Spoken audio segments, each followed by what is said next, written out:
हर आम लड़की की तरह ये कहानी भी एक ऐसी ही लड़की की है। नाम है कविता। एक छोटे शहर की समझदार लेकिन महत्वाकांक्षी लड़की थी।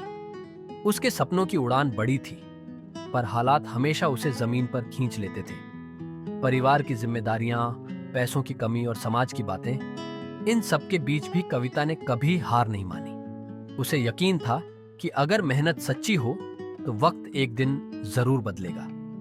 कई जगह नौकरी के तलाश के बाद उसे एक एमएनसी कंपनी में सेल्स गर्ल की पोस्ट मिली। ये नौकरी कविता के लिए सिर्फ कमाई का जरिया नहीं, बल्कि जिंदगी बदलने का पहला कदम था। कविता पहले दिन अपने ऑफिस पहुंची, सुंदर और मॉडर्न कपड़े पहने हुए। ऑफिस में पहले ही दिन उसने अपने बॉस राजीव सर का बड़ा और शानदार कैबिन देखा तो अपने बॉस से कहा, सर, मैं यहाँ सिर्फ नौकरी करने नहीं, सीखने और आगे बढ़ने आई हूँ। क्या आप मेरी मदद करेंगे?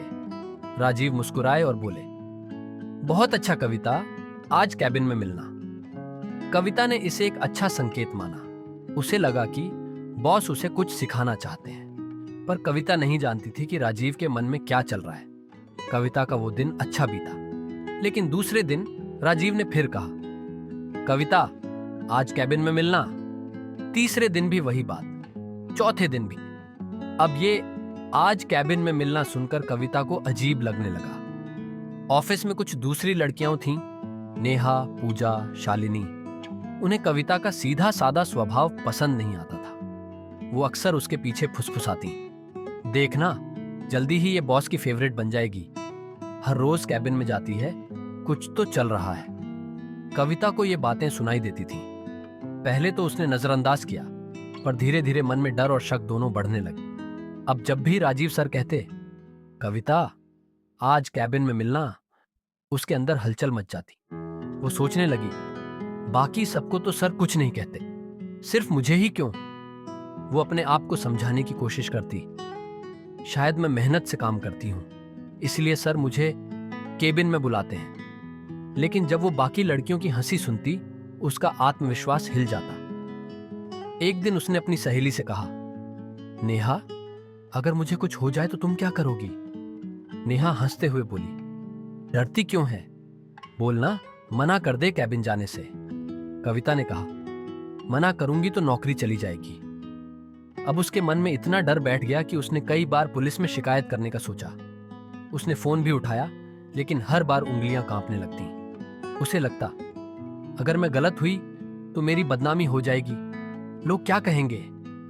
वो खुद से जूझती रही, हर दिन डर में जीती रही। एक दिन सुबह सुबह ऑफिस पहुंची तो राजीव सर ने कहा, कविता, तुम कल कैबिन में क्यों नहीं आई थी? मैंने बुलाया था। कविता के भीतर अब गुस्सा और डर दोनों ज्वालामुखी बन चुके थे। वो चिल्ला पड़ी, बस सर, बहुत हो गया। हर रोज कैबिन में बुलाते हैं, बाकी सबको कुछ नहीं कहते। क्या मैं सिर्फ काम करने नहीं आई? आपको शर्म नहीं आती? पूरे ऑफिस में सन्नाटा छा गया। सबकी नजरें रिया और राजीव की ओर थीं। राजीव ने शांत स्वर में कहा, कविता, आवाज नीचे रखो, सब देख रहे हैं। पर कविता का सब्र अब खत्म हो चुका था। वो गुस्से में आगे बढ़ी और राजीव सर का कॉलर पकड़ लिया। उसकी आंखों में आंसू और गुस्सा दोनों थे। अब बताइए, आप मुझे बार बार कैबिन में क्यों बुलाते हैं? क्या मतलब है इसका? राजीव कुछ पल चुप रहे, फिर धीरे से कविता का हाथ हटाया और बोले, बैठो कविता, और अब सबके सामने सच्चाई सुनो।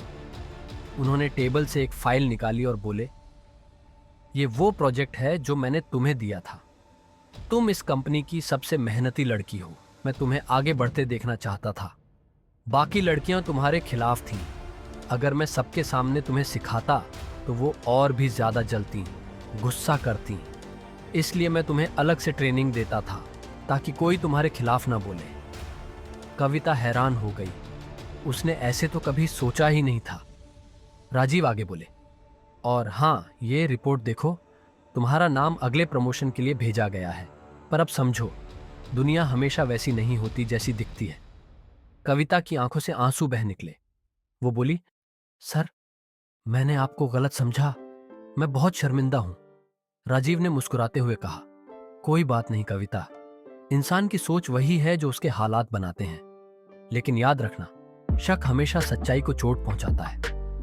कविता ने चुपचाप फाइल ली और बाहर चली गई। पूरे ऑफिस में सन्नाटा था।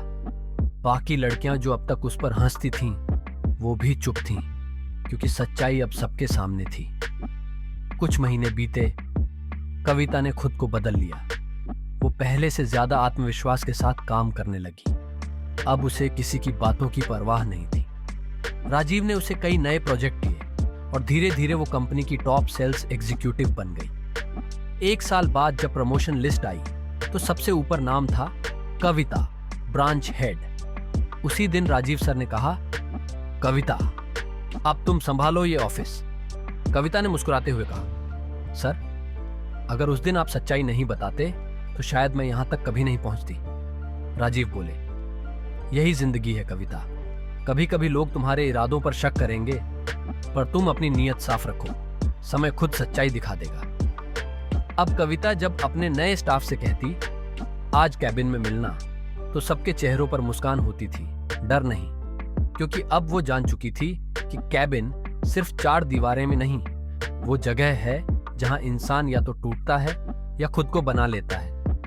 कहानी पसंद आई हो तो चैनल को लाइक, सब्सक्राइब और शेयर जरूर करें और कमेंट करें कि क्या राजीव का तरीका सही था।